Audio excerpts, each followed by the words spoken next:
Hello students, class 9 SS के लोकतांत्रिक राजनीति के लेसन नंबर 1 समकालीन विश्व में लोकतंत्र के फर्स्ट पार्ट में आपका स्वागत है। बच्चों, आज हम ये पाठ पढ़ेंगे परिचय। यह किताब लोकतंत्र के बारे में है।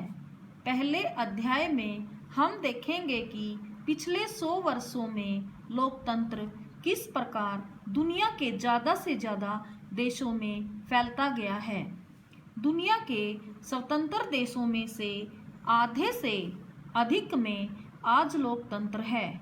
आप यह भी देखेंगे कि लोकतंत्र का फैलाव बहुत सरलता से और एक जैसे रूप में नहीं हुआ है। विभिन्न देशों में इसने काफ़ी सारे उतार चढ़ाव देखे हैं। आज भी लोकतंत्र की स्थिरता और उसके टिकाऊपन को लेकर संदेह बना रहता है।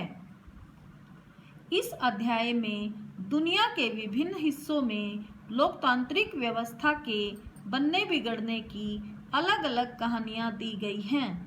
ये उदाहरण आपको यह बताएंगे कि लोकतांत्रिक शासन के होने और ना होने का क्या अर्थ है।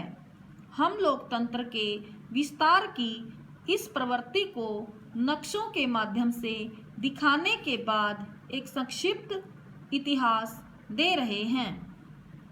इस अध्याय में एक ही देश के लोकतंत्र के कामकाज पर ही ध्यान केंद्रित किया गया है, लेकिन अध्याय के आखिर में हमने यह देखने का प्रयास किया है कि विभिन्न देशों के आपसी संबंध लोकतांत्रिक हैं या नहीं।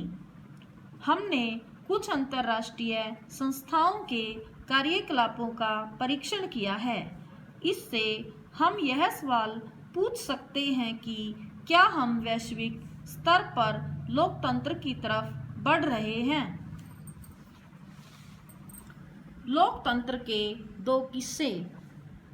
मेरे मुल्क के मेहनतकश मजदूरों, चिले और इसका भविष्य बहुत ही अच्छा है। इस बात का मुझे पूरा भरोसा है। जब देशद्रोह करने वाली ताकतें अपनी सत्ता पूरी तरह से कायम कर लेंगी, तब भी चिले के लोग उस मुश्किल और अंधियारे दौर से पार पा लेंगे। हमें यह कभी नहीं भूलना चाहिए कि देर सवेर वे स्थितियां बनेंगी ही जिसमें आज़ाद लोग एक बेहतर समाज की रचना के लिए आगे बढ़ेंगे। चिले जिंदाबाद, चिलेवासी जिंदाबाद, मजदूर जिंदाबाद। ये मेरे आखिरी शब्द हैं और मुझे पूरा भरोसा है कि मेरी कुर्बानी बेकार नहीं जाएगी और मैं महापराध, कायरता और देशद्रोह के खिलाफ एक नैतिक सबक बनकर मौजूद रहूँगा। ये सल्वाडोर आयेंदे के आखिरी भाषण के कुछ अंश हैं। वे दक्षिण अमेरिकी महाद्वीप के एक प्रमुख देश चिले के राष्ट्रपति थे। यह भाषण उन्होंने 11 सितंबर 1973 की सुबह दिया था और उसी दिन फौज ने उनकी सरकार का तख्ता पलट कर दिया था। आयेंदे चिले की सोशलिस्ट पार्टी के संस्थापक थे और उन्होंने पॉपुलर यूनिटी नामक गठबंधन का नेतृत्व किया। 1970 में राष्ट्रपति चुने जाने के बाद से आयेंदे ने गरीबों और मजदूरों के फायदे वाले अनेक कार्यक्रम शुरू कराए थे।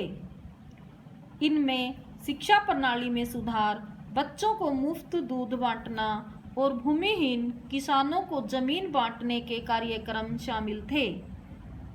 उनका राजनीतिक गठबंधन विदेशी कंपनियों द्वारा देश से तांबा जैसी प्राकृतिक संपदा को बाहर ले जाने के खिलाफ था। उनकी नीतियों को मुल्क में चर्च, जमींदार वर्ग और अमीर लोग पसंद नहीं करते थे। अन्य राजनीतिक पार्टियां इन नीतियों के खिलाफ थी। 1973 का सैनिक तख्ता पलट।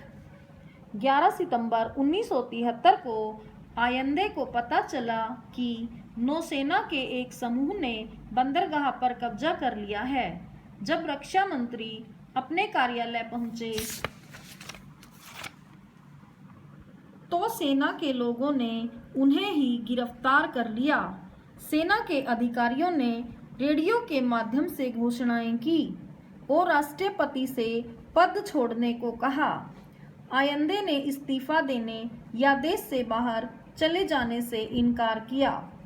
फौज कुछ करती इसके पहले ही उन्होंने रेडियो पर अपना वह संदेश दिया जिसके कुछ अंश हमने शुरू में पढ़े हैं। फिर फौज ने राष्ट्रपति के निवास को घेर लिया और उस पर बम बरसाने लगी। इस फौजी हमले में राष्ट्रपति आयंदे की मौत हो गई। अपने आखिरी भाषण में वे इसी कुर्बानी की बात कर रहे थे।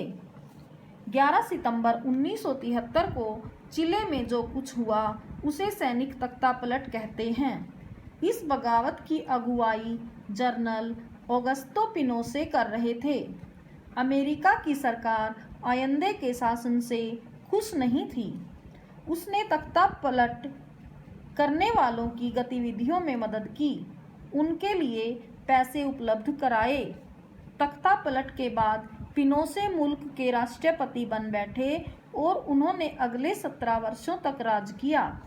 पिनोशे की सरकार ने आयंदे के समर्थकों और लोकतंत्र की मांग करने वालों का दमन किया, उनकी हत्या कराई। इनमें चिले की वायुसेना के प्रमुख जनरल अल्बर्टो बैचेले और अनेक वे फौजी अधिकारी शामिल थे जिन्होंने तख्तापलट में शामिल होने से इनकार किया था। जनरल बैचेले की पत्नी और उनकी बेटी को भी जेल में डालकर काफ़ी प्रताड़ित किया गया। सेना ने 3000 से ज़्यादा लोगों को मौत के घाट उतार दिया। काफ़ी सारे लोग लापता हो गए। कोई नहीं जानता कि उनका क्या हुआ। लोकतंत्र की वापसी। पिनोशे का सैनिक शासन 1988 में तब समाप्त हुआ जब उन्होंने जनमत संग्रह कराने का फैसला किया। उन्हें भरोसा था कि लोग उनके शासन को जारी रखने के पक्ष में मतदान करेंगे, लेकिन चिले के लोगों ने अपनी लोकतांत्रिक परंपरा को भुलाया नहीं था। उन्होंने भारी बहुमत से पिनोशे की सत्ता को ठुकरा दिया। इससे पिनोशे की राजनीतिक सत्ता और फिर सैनिक सत्ता भी चली गई। अपने आखिरी भाषण में आयंदे ने जो उम्मीद जाहिर की थी वह सही साबित हुई। चिले की जनता ने कायरता और देशद्रोह करने वाले अपराधियों को उनके किए की सजा दे दी। इसके बाद से अभी तक चिले में 4 चुनाव हो चुके हैं और विभिन्न दल एक दूसरे से मुकाबला करते हुए जीत हार रहे हैं। धीरे धीरे शासन में सेना की भूमिका खत्म होती गई है। बाद में आई सरकारों ने पिनोशे के राज में हुई गड़बड़ियों की जांच के आदेश दिए हैं। इन जांचों से पता चलता है कि पिनोशे सरकार सिर्फ क्रूर ही नहीं थी, उसने भारी भ्रष्टाचार भी किया था। ऊपर हमने जिक्र किया था कि पिनोशे सरकार ने जनरल बैचेले की पत्नी के साथ उनकी बेटी को भी जेल में डाला और काफ़ी परेशान किया। वही लड़की मिशेल बैचेले आज चिले की राष्ट्रपति हैं और जनवरी 2006 से सत्ता संभाल रही हैं। समाजवादी रुझान वाली मिशेल पेशे से डॉक्टर हैं और लातीनी अमेरिका में रक्षा मंत्री के पद पर आने वाली पहली महिला हैं। राष्ट्रपति के चुनाव में उन्होंने जिस व्यक्ति को हराया वह चिले के सर्वाधिक धनी व्यक्तियों में गिना जाता है। चिले में लोकतंत्र के पतन और उत्थान की इस कथा को हम उनके ही भाषण के एक अंश से समाप्त करते हैं।